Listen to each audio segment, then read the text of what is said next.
Hello, Mechanite here, and we are back with our hypothetical Generation 10 video. To start off, we will be drawing the middle stage of the Basoclis line. I know a lot of you were confused because I forgot to mention the names in the video, but they were in the description. I'll read them to you now. The fire starter was Pawnee from Pony and I don't know, it just felt right. There could be another word in there, maybe. And the water starter is Basoclis from Soak and Basilisk. And the grass starter is Sleef from Sleep, Leaf and Sloth. Triple inspiration for the name. And right now I'm designing the middle stage of the Basoclis family, Cassilisk. And I'm turning the teardrop nose that Basoclis has into the eye on this Pokemon, because when your Pokemon get older, you don't just want them to get bigger. That's true with Cassilisk. Its name comes from Castle and Basilisk. Castle because this Pokemon is like an entire castle. It's super strong. And that may be a hint to the theme of all three of the final stages. But again, you have to see the final video to find out. I feel this Pokemon, of the three I made today, probably looks the most different than its pre-evolution. I might have to edit all the starters eventually. This one might need the most work. Giving it spines on its back, because oh wait, no, those aren't spines. Those are its hands. I've put it in a dynamic pose, because you always want your Pokemon to be in a dynamic pose. You don't want them to just be standing there. You always want them in action and ready for action. And if it's not, then you need to convey their personality, at least. Alright, now I am beginning to colour. I've added these flaps around the arms, which is similar to this thing on the top that lizards sometimes have. And I'm colouring it grey because it's sort of like, it's like a cool grey, because this guy, he's underwater a lot more than his pre-evolution. His pre-evolution, Basoclis, stays out of the water, well, running on the water, much more than Cassilisk.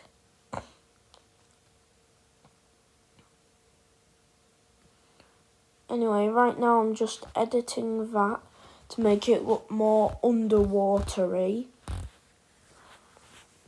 Like it's deep underwater. And now I am doing the top part. And I will begin by, well, I'm already doing it. The thing is, with Pokemon design, you need to think of what material the Pokemon is made of, and how that will reflect light and make shadows. Because if a Pokemon has part of it that isn't going to reflect light, you shouldn't make lighter parts where the light is shining on it. You need to think of the different materials that a Pokemon is made of. That might sound like all Pokemon are man-made, but I mean just the like fur or skin or scales. This Pokemon, and you don't want too many. This Pokemon only has well, 3. It's got the little flappy bits, and then it's got the scales, and then it's got the smooth bits. You never want to overcomplicate your design unless it's the purpose of your design. Here I'm just finishing off this grey bit with a bit of a blue tint. Again, because it is a water type, just water. And, well, now we get to the fun part, colouring. I've added these crystals on it, just like with the first one, because in ancient times these Pokemon were in high regards, but not so anymore, and they're not happy about that, as you might be able to see. I've given them a pose as if they're like slashing their opponent. What dual type do you think this Pokemon will eventually become? It's hard to guess with this one. It could become Water Dragon. Maybe even Water Ice. Maybe Water... I don't know. Water flying because of the bits under the wings. Well, not wings, but... Or is it wings? No. We may never know until I release the next video. Right now I've went from the smooth bit, which is going to be around the face, to adding the scales.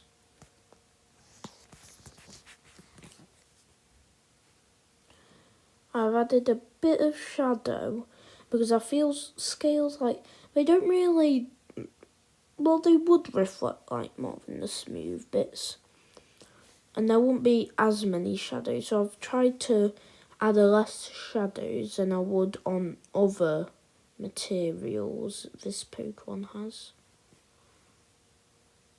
Right, now finally we're moving to the feet.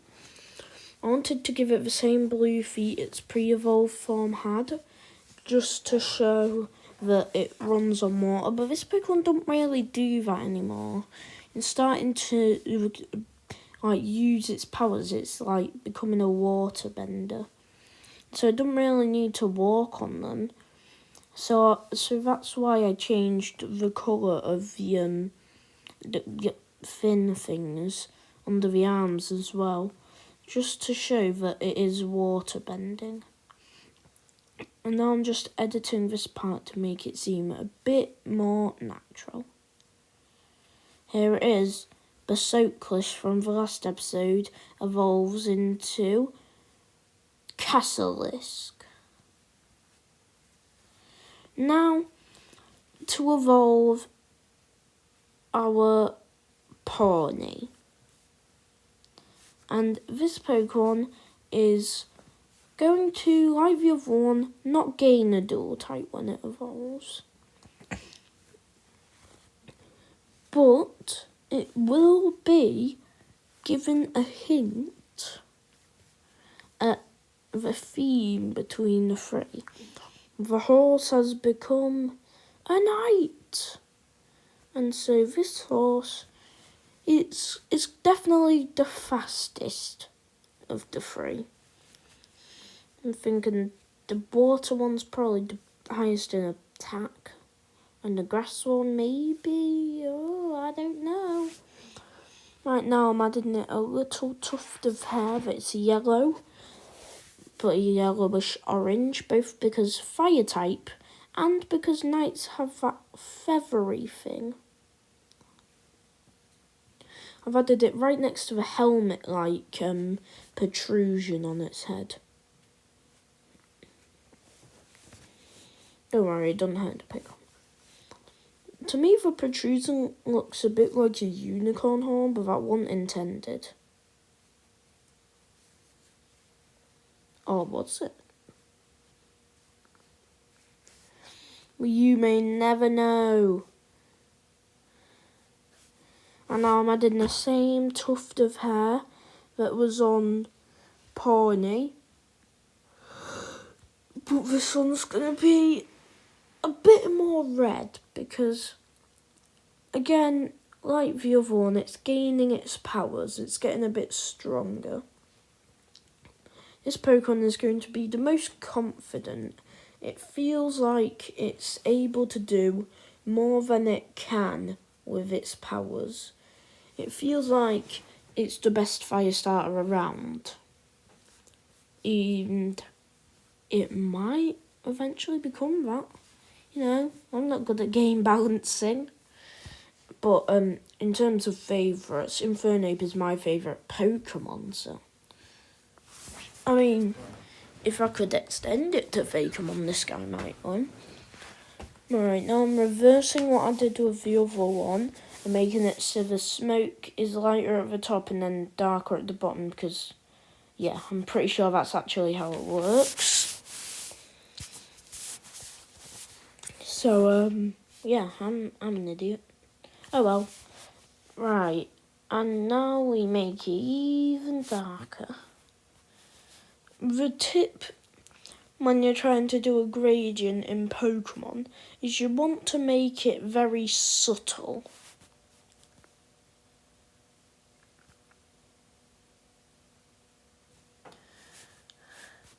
Because then you can squeeze in a bunch of colours and it wouldn't look too unnatural. Now I'm just drawing the other hooves because before it looked like a 3-year-old had drawn it. Right, and now we begin to colour it in.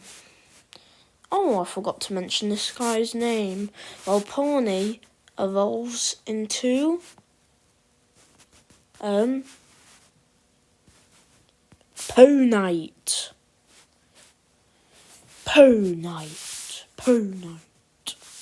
From Pony, Night, and Ignite, as in, like, igniting a nether portal in Minecraft, because you set fire and then it ignites, yeah. I've added a bit of a glow at the top, because, like, helmets shine, and while this isn't a helmet yet, it still looks like one, so I still added it. Alright. This Pokemon is, I'm giving it a beard because it's getting like more talented. It's like a wise elder. But it's definitely not an elder yet. It still has more to, it still can grow. But if fans can imagine an Eldegoss evolution, an evolution for an elder, and this Pokemon can have a beard and can evolve.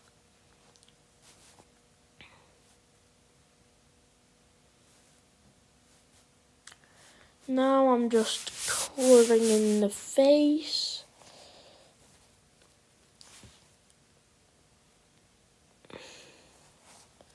And now we move to the body.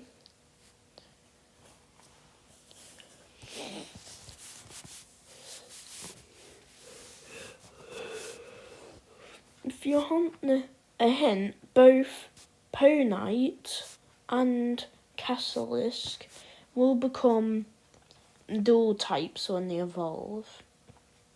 Right now I'm adding a necklace thing around this Pokemon that the pre-evolved form had.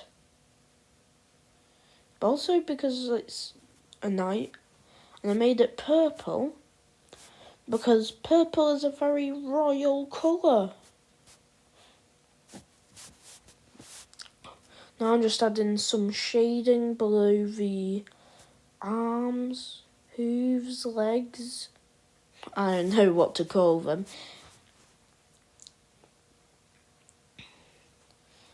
And I am now adding a bit of a smoky colour right above the hooves. And then I added one where there aren't even hooves, so I had to delete that. Looks a bit like mud. Could that maybe be a hint to its dual type? Maybe. maybe?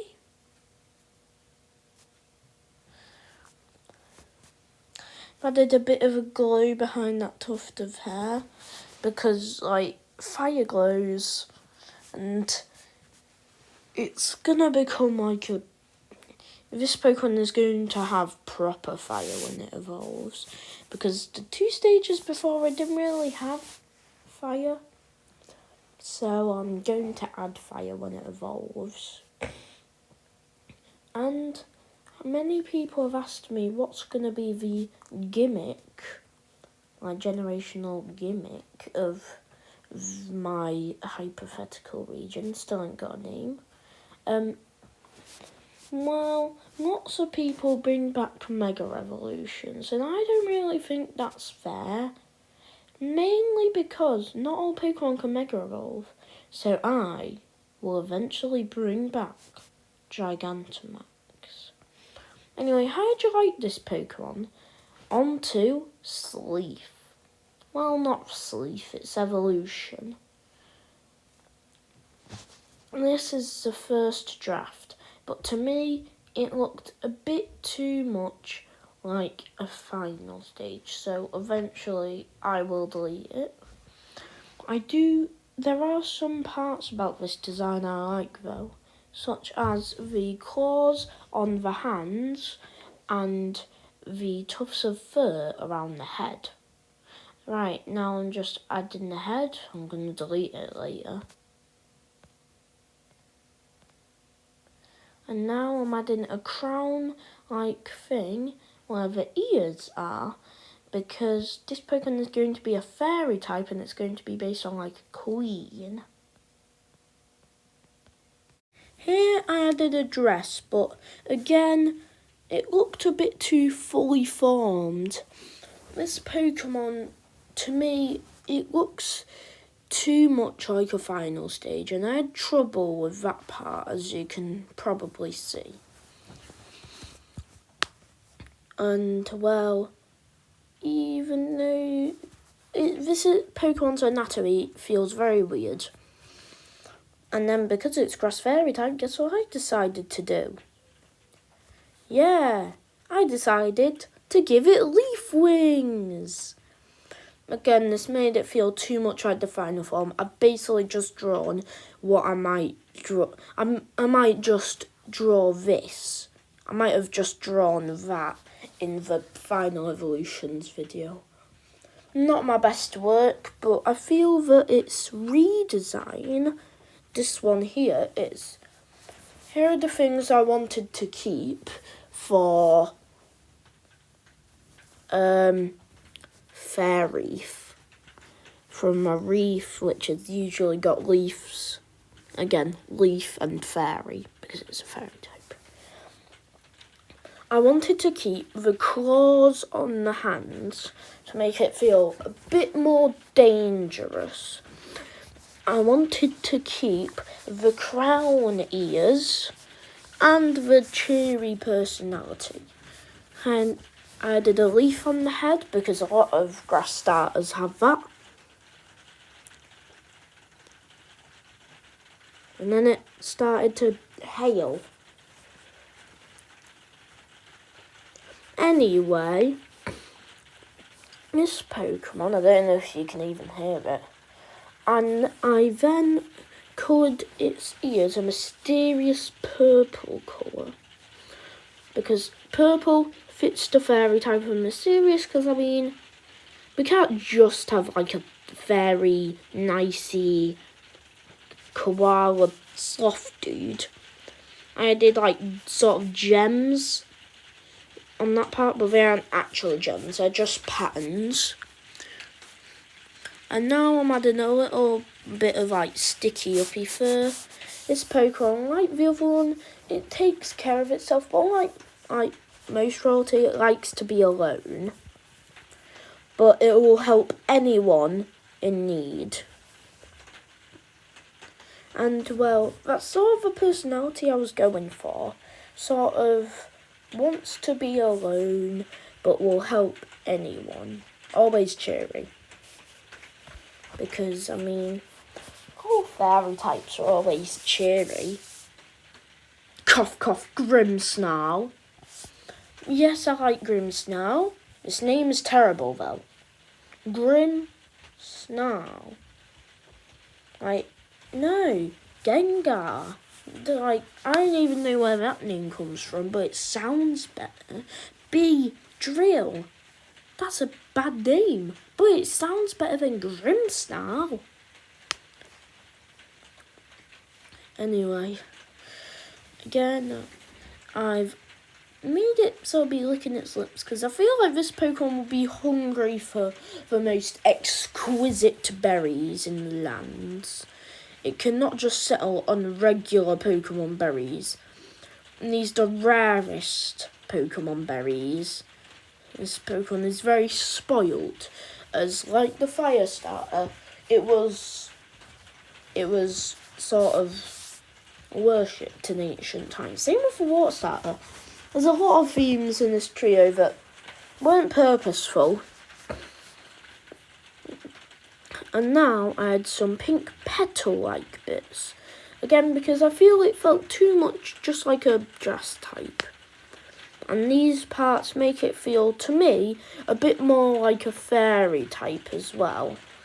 And that's what I'm doing here.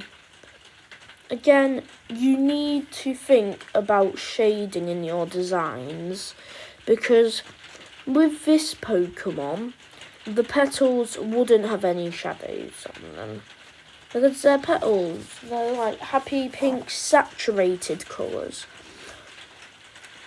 It's hard to know when the time is right to have shadows and to not have shadows.